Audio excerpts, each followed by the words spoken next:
First, I'm gonna preheat the oven to 250 degrees.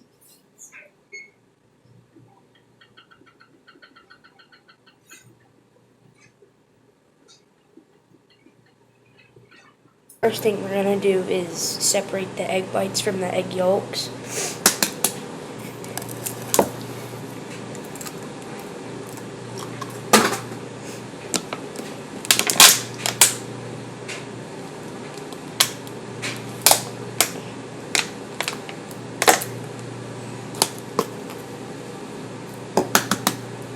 And you can save the egg yolks for something different later on. Yeah. Just put them in a container and freeze them.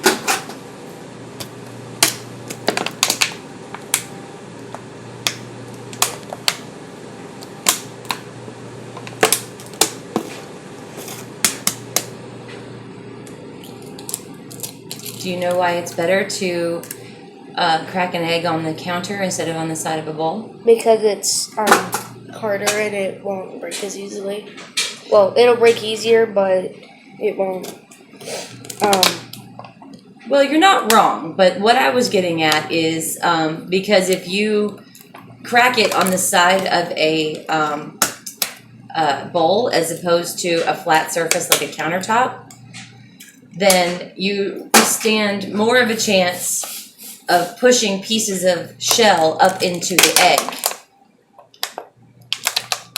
And then you have to fish them out. That's not fun. No.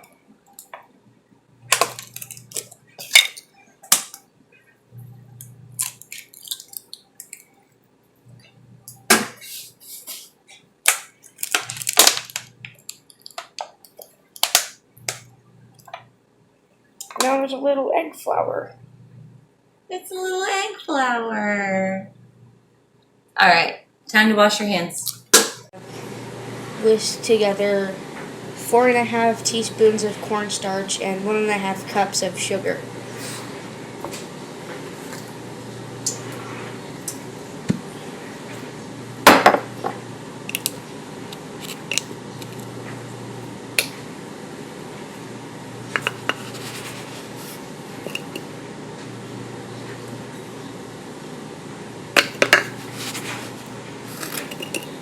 How much is that measuring cup?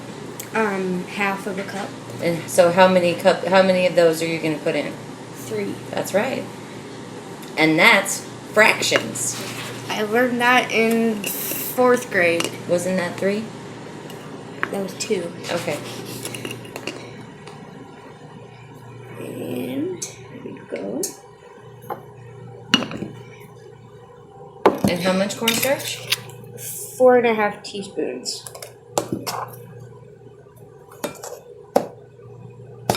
Um, 4.5 teaspoons of cornstarch.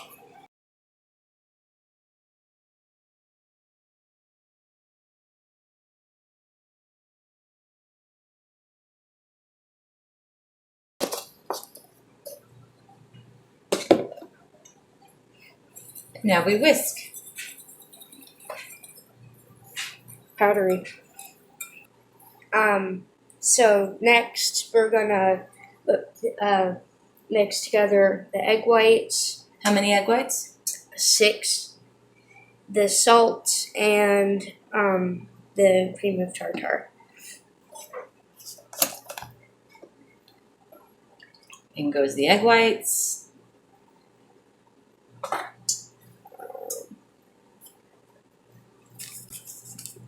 How much salt? A pinch of it. Just a pinch? How much do you think a pinch is? Let me see. That much. I think what you got in your hand is probably good. Yeah. Excellent. Excellent pinch. Thank you. Is it a pinch or a punch?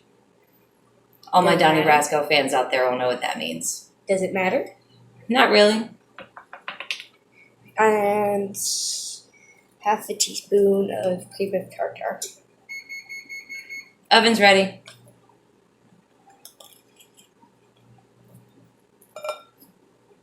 And you know what cream of tartar does? It hardens them. It stabilizes them. Same thing.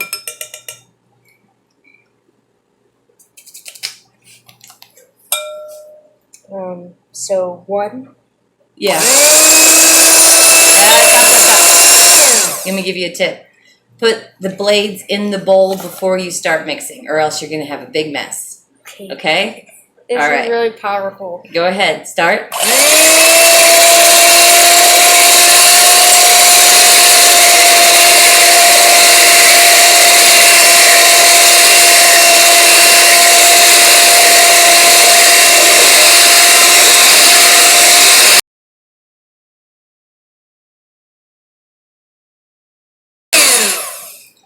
And What's the next step? increase speed to medium high and slowly sprinkling in the sugar and cornstarch mixture. All right. You want me to help you with this? Yes, please. All right. Give me the sugar. Right there. All right. You go ahead and start mixing.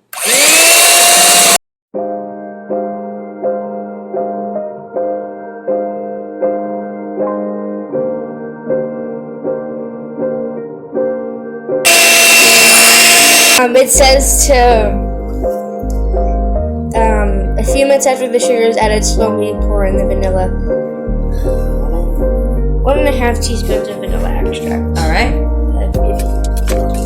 Well, why don't you just put the vanilla in there and then you can mix it up. There you go. I'm gonna do it because I'm not very good at pouring things.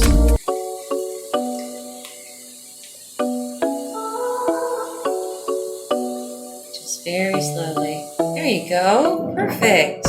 Yay. And now a 1/2 teaspoon, right? Yes.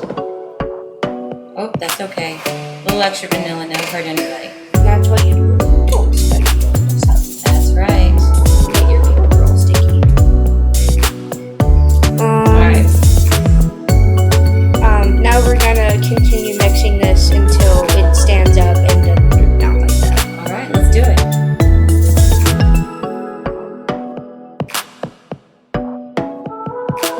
Alright, that doesn't look stiff to me. Gotta keep going. Okay.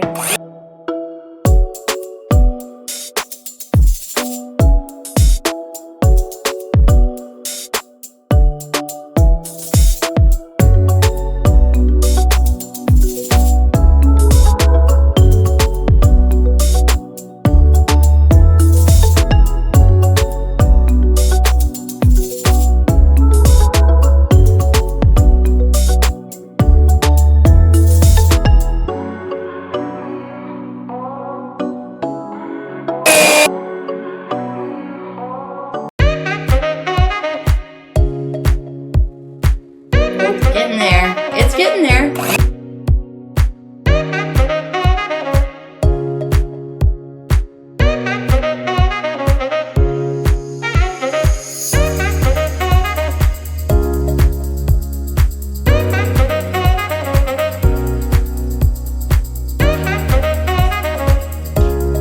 Here, I'm going to show you how you tell. Here, give me that. Dip it in. And if it flops over, like that, we've still got a little ways to go. Okay.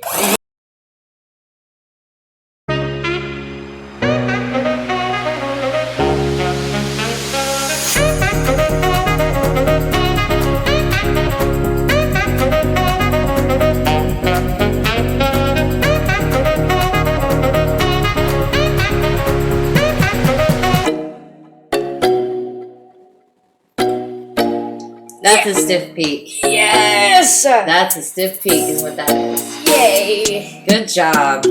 Now, you're gonna put golf ball sized spoonfuls of meringue onto a parchment paper lined baking tray.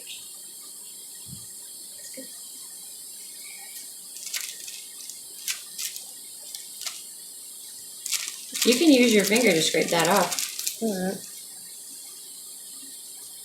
And gotta be pretty, all that matters is what they taste like. Yeah, I guess. I'd say a golf ball's a little bit bigger than that. I haven't seen a golf ball in a while.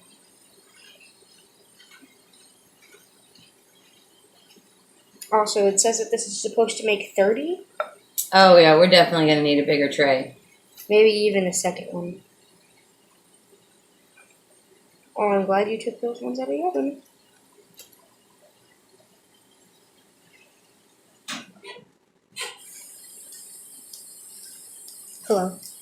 Oh, thank you. Reference point.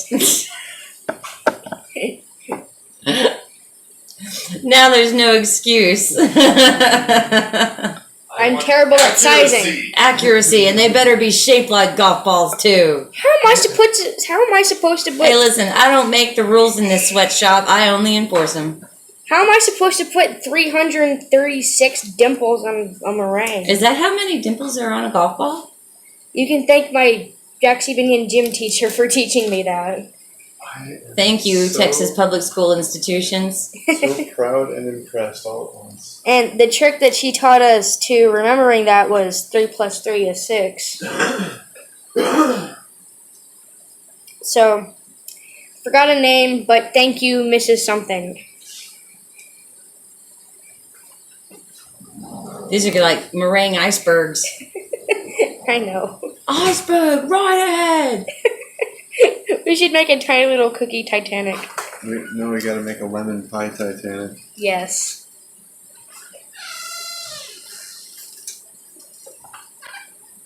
Oh yeah, we're definitely gonna need a second bowl. Oh yeah, for sure. Second tray. What are we gonna do with all these meringues? We're gonna eat them. Oh Lord, here comes the diabetes. Wilford Brimley tried to warn me. All right. So we're gonna line another tray of parchment paper, and then we're gonna bake these for how long? After 25 minutes, rotate the pans 180 degrees to switch their positions on the rack. So how long total?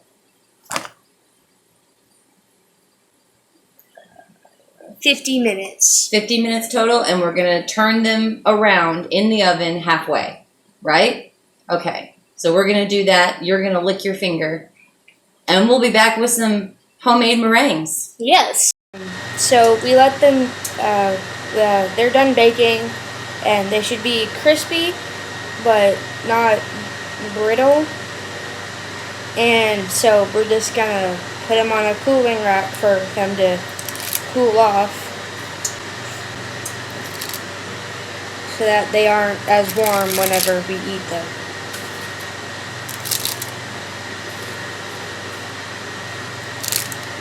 And how do you store these, Charlie? You put them in an airtight container. That's right.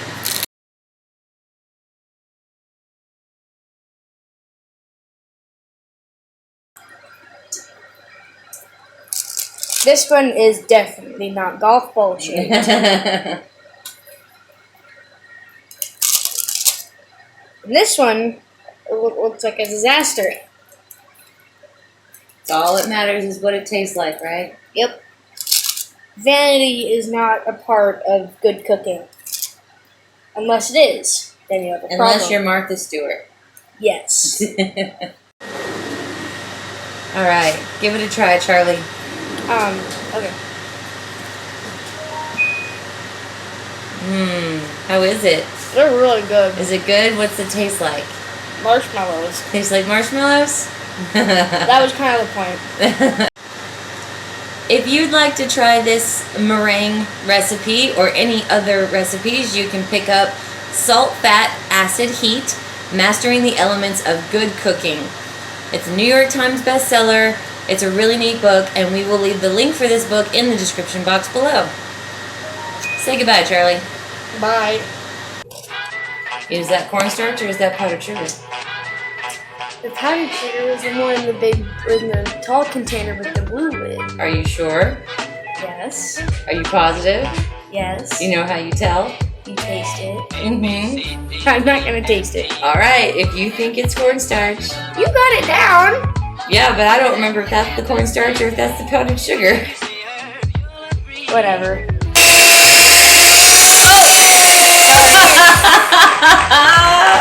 Okay, that's not sensitive. It's No, okay. my cookbook. Hey, you know what? A clean cookbook never cooked nothing. All right. Except So for we're gonna call this blooper reel material. Okay. Okay. What's next, baby?